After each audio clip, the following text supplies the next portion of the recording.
వేడి వేడి మొక్కజొన్న గారెలు అంటే ఎవరికి ఇష్టం ఉండదు చెప్పండి. చాలా ఇష్టం అందరికి. నాకు తెలిసి మన తెలంగాణలో అయితే ఇంకా చాలా స్పెషల్ కదా. మరి ఈ ప్రాసెస్ చూద్దాం రండి. అమ్మ ఎట్లా చేస్తుందో చూపిస్తా మీకు.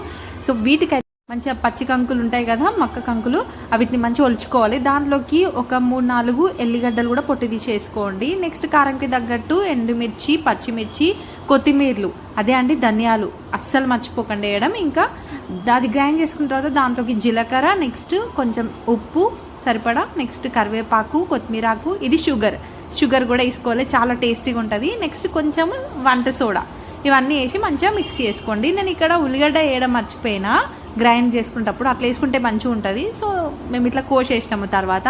సో దాని తర్వాత అయితే మంచిగా కవర్కి ఆయిల్ అప్లై చేసి మనము గారెలాగా ప్రెస్ చేసుకొని ఒకదాని తర్వాత ఒకటి డీప్ ఫ్రై చేసుకుంటే మనకి వేడి వేడి గారెలు అయితే రెడీగా ఉంటుంది. టేస్ట్ విషయానికి వస్తే ఇంకా కిరాకు ఉంటాయి అసలు.